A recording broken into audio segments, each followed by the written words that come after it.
बच्चे जुटे थे, वो रामलीला मैदान रात होते तक पूरा खाली हो गया। रामलीला खाली हुआ नहीं, खाली किया गया, लात जूतों से मार करके किया गया। पुलिस के भेष में सिविल वाले पहन करके आए थे, सिविल वर्दी पहन करके, जो पुलिस होते हैं, पैंट उनकी वही थी जो पुलिस की होती है, जो शर्ट उन्होंने यहाँ पर व्हाइट पहन रखे थे, और आकर के लड़कियों को लड़कों को मारना शुरू कर दिया, ताकि वो ये दिखा दे कि इनके आपस का दंगा फंसा है, और बाद में ये बोलते नहीं तो आपस में भिड़ गए। मैं कहता हूँ अगर मानो दो लोग आपस में भिड़ते हैं तो एक ही ग्रुप क्यों अरेस्ट हो रहा है, दूसरा क्यों नहीं हुआ? वो लोग कहाँ हैं जो हमारे साथ लोग? तो ये पूरी तरीके से इसको खत्म करने की प्लानिंग थी, जहाँ पर मेरा पूरा शर्ट भी फट गया, सब लोगों को चोटें भी आई, बटन भी नहीं सर का, हाँ, लड़कियों को भी काफी ज्यादा चोट आया। ये तरीका था कि बस इसको खत्म करो, और सरकार भी इस बात को जानती है कि जिस दिन भारत में किसी भी जगह पर इतना बड़ी संख्या में युवा अगर इकट्ठा हो गया तो सिस्टम हिल जाएगा तो हिल जाएगा। लेकिन सवाल ये पूछा जा रहा है कि जब आपको प्रोटेस्ट करने की परमिशन शाम के 5 बजे तक की थी, आप प्रोटेस्ट ऑर्गेनाइज करवा रहे थे, तो आपने ये क्यों मेक श्योर नहीं किया कि 5 बजे के बाद वहाँ पर कोई जुटान न हो, जो स्टूडेंट्स जिनको आपने अपील की कि वो यहाँ तक आए उनके लिए कोई व्यवस्था हो? आप ये बात एक तरफा कैसे कह सकते हैं कि हम प्रोटेस्ट कर रहे थे और सरकार हमारा प्रोटेस्ट खत्म करवाना चाह रही है? अगर मान लीजिए 5 बजे तक आपका परमिशन है, 3 बजे से ही ये सारी बातें अंदर से आनी शुरू हो गई थी कि दिल्ली पुलिस ने जो सोचा था बच्चों का, वो सिर्फ ये सोचा था कि दिल्ली के ही बच्चे होंगे, उनको ये नहीं पता था कि बाहर के राज्य के बच्चे होंगे। तो बाहर के राज्य के बच्चे भी काफी भारी संख्या में आते हैं। होम मिनिस्ट्री में लगभग 3-4 बजे से ही फोन आना शुरू हो जाता है इनके पास में कि किसी भी तरीके से कल के कर इनका खत्म करो। 5 बजे के बाद ये निकल जाएंगे, 5 बजे बाद ये अपने घर चले जाएंगे, रात में सब घर पे सो रहे होंगे कि सुबह उठ के आना है, और सुबह ऐसा कर देंगे कि बैरिकेड टाइट कर देंगे, एंट्री नहीं देंगे। और ये काम ये 3 बजे से करना शुरू कर देते हैं। जो लोग पानी पीने के लिए बाहर निकलते हैं तो बैरक लगा देते हैं, वो अंदर नहीं आ सकते, और ऐसा ये होना शुरू हो जाता है। तो वो बहुत स्ट्रांग माइंड से जाता है। बच्चों में ये क्या हो जाता है कि अगर हम लोग उठ गए तो कल तो कर नहीं पाएंगे, तो इसलिए उठना ही नहीं। मानता हूँ कि ये गलत है, 5 बजे के परमिशन के बाद में 5 बजे के बाद बैठना ये गलत है, लेकिन आप अगर प्रोटेस्ट करते हैं, धरना देते, तो आप हर चीज सही नाप करके नहीं कर सकते। गलत तो ये भी है जो एडीक्यूटी कर रही है, गलत वो भी है जो एसएससी कर रही है। इतने सवाल अगर कर रहे हैं तो आप चेयरमैन से साहब जा करके पूछो कि यहाँ पर कितनी गलतियां उसने की। आदित्य जी, एक मिनट, लोग ये पूछना चाह रहे हैं, जो आम दर्शक ये वीडियो देख रहे हैं, उनके मन में ये सवाल है कि आखिर ऐसा क्या हो रहा है, क्यों आए दिन एसएससी के खिलाफ प्रोटेस्ट हो रहे हैं?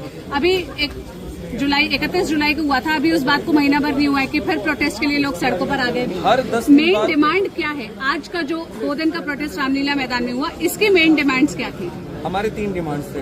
एसएससी पॉइंट ऑफ व्यू से भी बताते हैं और बाकी परीक्षाओं के पॉइंट ऑफ व्यू से बताते हैं। जिस दिन से ये नया वेंडर सेलेक्ट हुआ है, उस दिन से हर 10-15 दिन के बाद में कोई ना कोई एक पेपर हो रहा है। तो लोगों को लगता है 10-10 दिन में रख कोई उपटता कहला है, क्योंकि 10-10 दिन में पेपर होता है और हर पेपर में नई नई तरह की परेशानी आती है। जैसे फेज 13 में जब पेपर हुआ, हाँ, तो 500 किलोमीटर दूर सेंटर भेजे गए। हाँ, अंडमान निकोबार में सेंटर भेजा गया। कुछ सेंटर्स तो ऐसे थे जहाँ आप जा नहीं सकते, जंगल झाड़ में सेंटर था, नीचे आटा चक्की है, गाय का तबेला है और ऊपर सेंटर है। ये सारी परेशानी उसमें आती है। सर्वर के इश्यूज आते हैं, 20-20 मिनट तक बच्चे का पेपर ऑन ब्लैंक रह जाता है। चलो ये सारी की सारी बातें जब मिनिस्टर से कहते हैं तो वो कहते हैं अगले में सुधार कर देंगे। हाँ। स्टेनो में फिर से 500 किलोमीटर दूर सेंटर आता है। 79% लोगों को ही उनके 3 प्रेफरेंस वाले स्लॉट मिल पाते हैं, 21% लोगों को नहीं मिलता है। हाँ। और एवरेज दूरी जो रहती है वो 280 किलोमीटर की होती है। हाँ। इतनी दूरी से उनको दूर भेजा जाता है। अब पहला ये पॉइंट। दूसरा, उसके बाद में स्टेनो में ये कहा गया कोई सर्वर इशू नहीं होगा, सर्वर इशू होता है। तीसरा, आप स्टेनो में देख लीजिए, नई बीमारी निकल के आती है। रीजनिंग के अंदर में यहाँ पर गणित के सवाल पूछे जाते हैं, जबकि गणित सिलेबस में नहीं होता। तो क्यों बच्चा परेशान नहीं होगा, क्यों हर बात को सवाल नहीं करेगा सिस्टम से?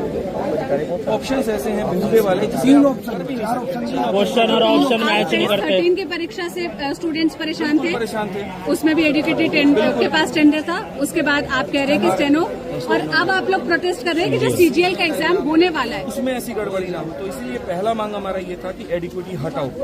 दूसरा हमारा ये मांग था कि जैसे रेलवे की परीक्षा होती है, बाकी यूपीएसआई और बाकी स्टेट एग्जाम्स की परीक्षा होती है, उनमें क्या होता है कि खाली ये बता दिया जाएगा कि फॉर्म का फीस इतना है और इतना पद है, पेपर कब होगा इसके बारे में कोई जानकारी नहीं होती है। सोचिए अगर भारत में चुनाव इस व्यवस्था पर होने लगे कि यहाँ पर 5 साल के बाद में जो चुनाव होता है, रिजल्ट घोषित होता है, सारी चीजें उसको अनिश्चित कर दिया जाए, तो क्या व्यवस्था बनी रहेगी? तो बच्चे के साथ में ऐसा क्यों करते हैं आप? 2014 का पेपर जाकर के आप 2022 में बिहार एसएससी का पेपर लेते हैं। यही हाल झारखंड का है, यही हाल रेलवे का है, यही हाल यहाँ पर बाकी सभी परीक्षाओं का है। तो बस एक ऐसा कैलेंडर हो जिसमें डेट फिक्स हो जिसमें हो कि प्री हम इतने टाइम में कराएंगे, आप एक की जगह 1.5 साल ले लो, फर्क नहीं पड़ता है, लेकिन सही समय तरीके से आप कराइए जो बच्चा हक रखता है।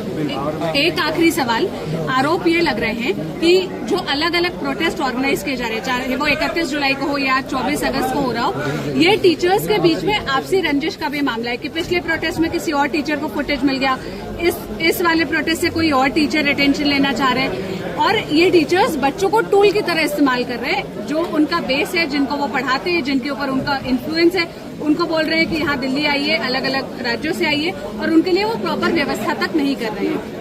मैम, हर किसी की सोचने की मानसिकता अलग होती है। अगर कोई बदलाव के नजरिए से देखता है तो वो ये बारे में सोचता नहीं है, और कोई अगर टीआरपी के नजरिए से देखता है तो इसके बारे में, इसके अलावा कुछ और वो सोच भी नहीं सकता। अब बाकी लोग क्या सोचते हैं इसके बारे में मैं नहीं कह सकता हूँ। मेरी इंडिविजुअल राय इतनी है, और मेरा शुरू से बस इतना रहा है कि अगर कहीं पर बच्चों के साथ में गलत हो रहा है तो हम शुरू से वहाँ पर लड़े। ये हमारे लिए पहला नहीं था।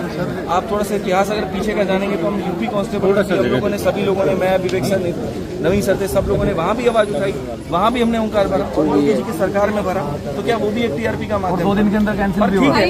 एक दूसरा तरीका ये भी है कि ऐसा कर दिया जाए, ऐसा माहौल बना दिया जाए कि उसके बाद में बच्चा प्रोटेस्ट को खत्म ही मान ले। उसके बाद में मैं आपको बताता हूँ, सीधा सीधा जवाब मैं आपको देता हूँ। कुछ लोगों की ये मानसिकता बन गई है कि लांछन लगा करके किसी भी तरीके से ये साबित कर देना कि बच्चों प्रोटेस्ट में मत आना, FIR हो जाएगा, प्रोटेस्ट में मत आना, ये टीचर तुम्हें पिटवा देंगे। बस बच्चे थे उनको छोड़ दिया गया। और किसने छोड़ा बताइए? अभी सारे शिक्षकों ने जाकर के छोड़ा।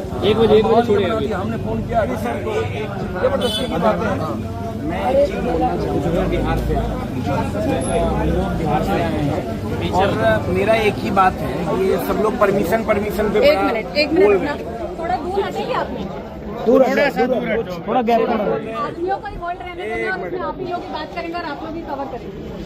जैसे कुछ बच्चों के डिमांड्स में होंगे, कुछ टीचर भी कह रहे हैं कि परमिशन नहीं था। मैम, खाली हमको ये बता दूं कि SSC और रेलवे को किसने परमिशन दिया बच्चों के साथ गलत करने का? और अगर परमिशन लेके रोड पे आंदोलन होगा ना, तो आज देश आजाद नहीं होता। अंग्रेज कभी परमिशन नहीं देते। सत्ता के खिलाफ अगर आवाज उठानी है ना, तो उसके लिए परमिशन की जरूरत नहीं है, उसके लिए जोर से चिल्लाने की जरूरत है। और नहीं चिल्लाओगे ना, तो उनका तो रूल है। अगर आपको रूल फॉलो करना है ना, तो हम उसका रूल है। बच्चे दूर से आए थे, वो कहाँ जाते हैं आपको? तो आपको 1 मिनट, आपको 24 और 25 अगस्त, मैम मैं आपसे एक बात पूछना चाह रहा हूँ। आपको 24 और 25 अगस्त को परमिशन की, चलाओ लाइट जलाओ, 24 और 25 अगस्त को प्रोटेस्ट की परमिशन थी, लिया लाइट, परमिशन कैंसिल हो गई है, अब क्या करेंगे? अभी हमारे पास एक जगह की और परमिशन है, बट उसके पहले हम लोग ये देखेंगे कि कैजुअलिटीज क्या हैं, कैसा नहीं है, कितने बच्चे बाहर आए हैं, तो क्या उनको रहने की व्यवस्था हुई है कि नहीं।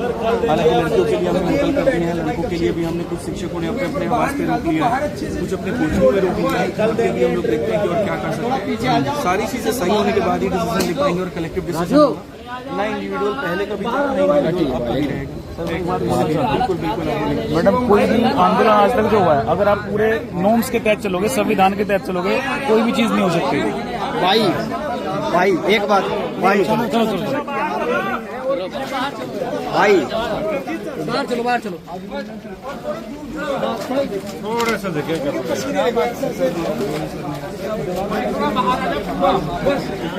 तो भाई बार एक के सवाल आवा भाई, बच्चों को परमिशन का क्यों नहीं बताया, बच्चों को परमिशन का क्यों नहीं बताया, इतनी दूर दूर से बुला लिया।